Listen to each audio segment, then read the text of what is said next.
Mesdames, Messieurs, bonjour et bienvenue à cette nouvelle édition d'information dont voici les titres. Ce 14 octobre, le monde entier célèbre la journée mondiale de la normalisation. Commémorée depuis 1970, la journée met en lumière les normes et leur importance. Cette année, l'accent est mis sur le respect de la nature avec le slogan « Protéger la planète grâce aux normes ». Cotonou respire enfin propreté.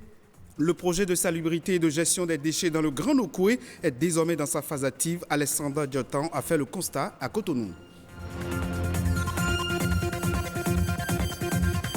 Et puis, c'est l'un des corps de métier sans doute le plus proche des personnes hospitalisées parmi le personnel de santé. L'aide-soignant, il contribue à l'autonomie et au bien-être des patients. Zoom sur le métier d'aide-soignant dans cette édition.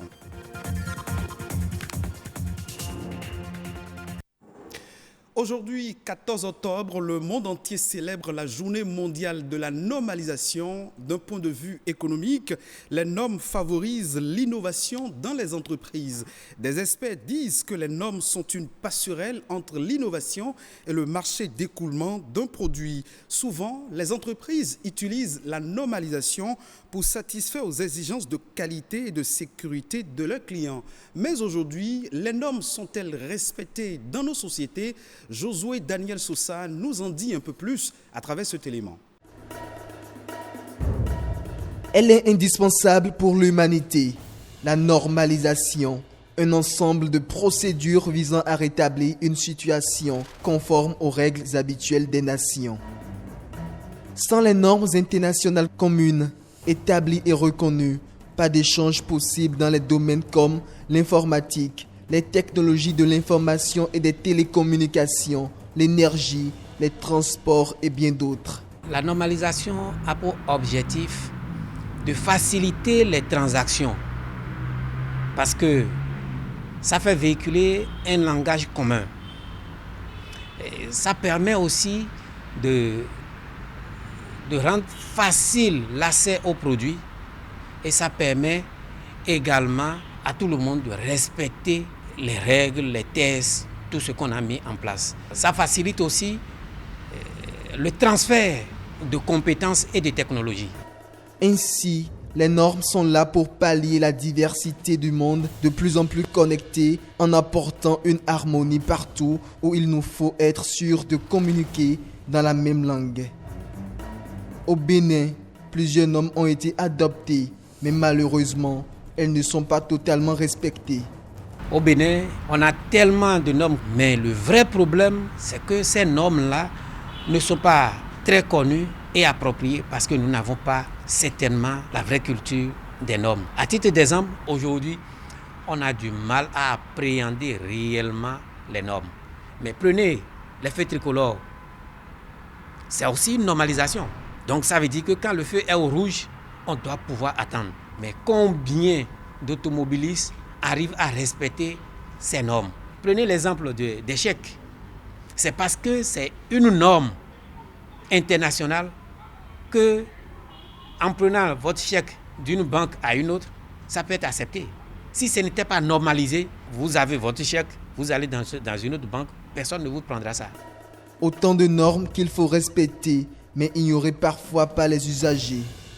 Il faut alors aujourd'hui une sensibilisation sur les normes internationales, seul gage de développement de tout pays. Cotonou, une ville désormais mieux assainie au même titre que les autres communes du Grand Nokoué. Ceci grâce au nouveau système de collecte et de ramassage des ordures ménagères institué depuis 3 mois. La société en charge de la gestion des déchets et de la salubrité du Grand Nokoué a réceptionné en effet un lot de matériel pour accomplir sa mission. Alessandra Diotan a fait une incursion ou une immersion dans les rues de Cotonou pour constater l'exécution du projet. Des berges lagunaires propres et dégagées.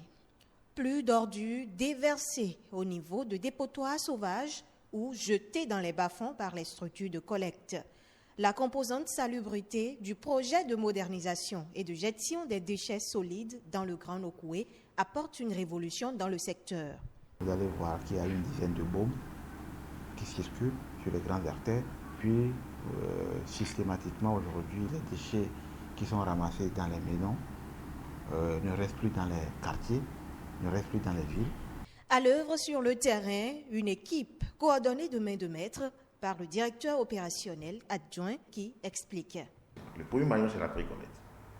La pré-collecte, c'est le déplacement des déchets, des ménages, en tout cas des producteurs, vers les points de regroupement. À partir de ces points de regroupement commence la collecte des déchets, la collecte et le transfert. Et à partir de ce centre de transfert, nous convoyons les déchets vers les lieux d'enfouissement technique. Le centre d'enfouissement technique se trouve soit à 54 km de Cotonou à Tacon, soit à 35 km de Cotonou à Ouessé dans la commune de Ouida. Quartier Fidrosset, un dimanche matin.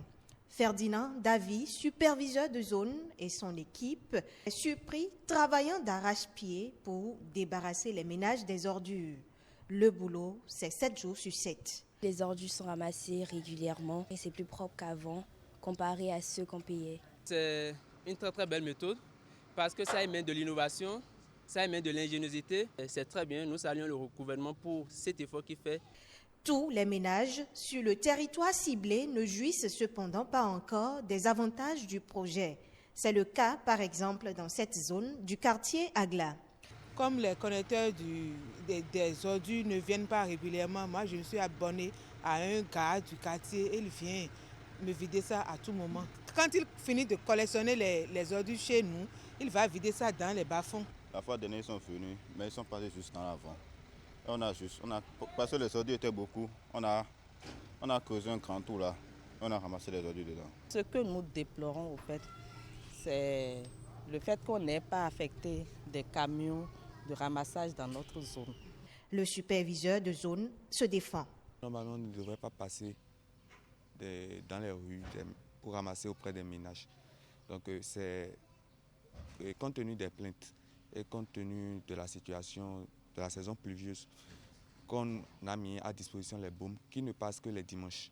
La satisfaction de tous les ménages n'est plus qu'une question de temps, assure le directeur opérationnel adjoint de la SGDS. Les populations trouveront bientôt satisfaction. Les matériels qui vont servir à la collecte des ordures ménagères dans le Grand Nokoué sont en cours d'assemblage et de montage au stade général Mathieu Kirikou.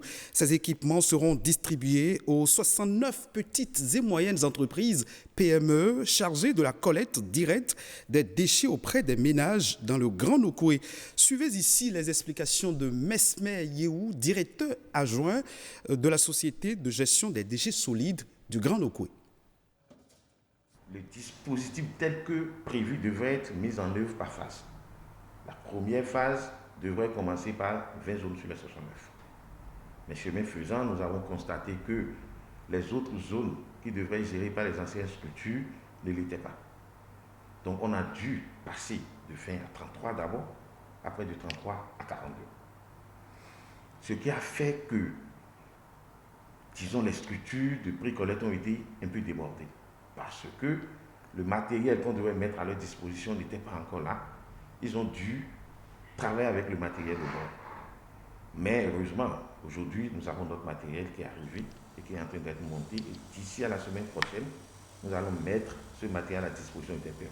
En 8 jours, nous allons déployer les 69 zones, vu que le matériel est là et qu'on aurait déjà distribué le matériel à ces PME.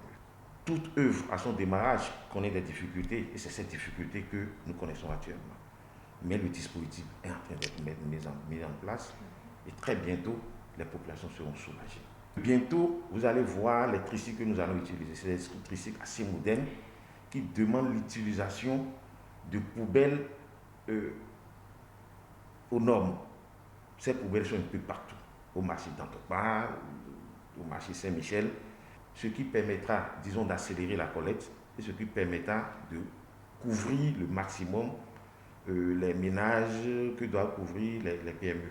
Dans les hôpitaux, cliniques et cabinets médicaux au Bénin, ils sont reconnus par la couleur bleue de leur tenue. Eux, ce sont les aides-soignants, maillon essentiel de la chaîne du soin. Ils assistent le personnel soignant et assurent aussi la propriété des plateaux techniques.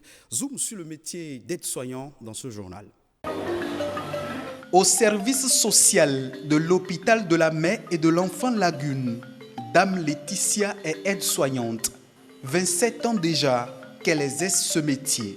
Dans les cabinets, on fait un peu de tout. On fait les soins, même les accouchements, on les fait. On aide les soignants. Seulement dans les centres de référence, les structures de l'État, on n'a pas habilité à faire des soins ni les accouchements. Au CH Humel de Cotonou, son travail est d'assurer le nettoyage et la propreté de toutes les unités de soins. Dès qu'on finit quelque part, au bloc, à la salle d'accouchement, si on doit nettoyer, c'est eux. Parce que les microbes aiment bien la saleté. Ce sont eux qui constituent ce groupe d'agents qui assurent vraiment la propreté des lieux. Après une formation de 3 ans dans une clinique ou un cabinet médical, les aides-soignantes sont aussi assermentées à accueillir et écouter les femmes enceintes afin de les orienter vers la sage-femme. J'aide les médecins et les sages-femmes dans leurs tâches en cherchant les dossiers pour les femmes enceintes et les femmes non enceintes. Si on finit de travailler, on les reclasse encore à leur place. Si dans certains centres de santé, les aides-soignants ont pour rôle d'aider les patients qui sont dans l'incapacité d'assumer seuls leurs besoins primaires, dans d'autres établissements de santé, les aides-soignants assistent les médecins et sages-femmes dans tous les services de soins. Quand ils sont à la prénatale, on leur dit ce qu'ils doivent faire à la prénatale. S'ils sont aux urgences, on leur dit ce qu'ils doivent faire là-bas. S'ils sont en hospice, on doit leur dire. Mais c'est des gens qui comprennent très vite. Mais il y en a qui sont dans des unités spécifiques comme le bloc. Et comme le bloc a une couleur spécifique, on peut retrouver un aide-soignant qui ne porte pas le bleu là-bas, mais le vert. Au CH Humel de Cotonou, il n'y a pas que les aides-soignants qui portent la blouse médicale de couleur bleue. Il y a aussi les agents d'entretien. La différence qu'il y a entre aide-soignant et l'agent d'entretien, c'est que l'agent d'entretien, c'est un agent de la cour et qui s'occupe des bureaux. Or, l'aide-soignant, lui, il travaille dans des salles d'accouchement, il fait l'entretien dans la salle d'accouchement, aux salles opératoires. Donc celui qui n'est pas dans les salles, qui est hors des salles, est agent d'entretien. Travaillant le plus souvent dans une équipe pluriprofessionnelle en milieu hospitalier, l'aide-soignant participe dans la mesure de ses compétences et dans le cadre de sa formation à être le plus proche des patients. Au Bénin, le métier d'aide-soignant attire chaque année de nombreux jeunes passionnés par le monde de la santé. Ce sera tout pour cette édition d'information. Merci de votre fidélité. Retrouvez cette édition en replay sur le site de l'ORTB, www.ortb.bj.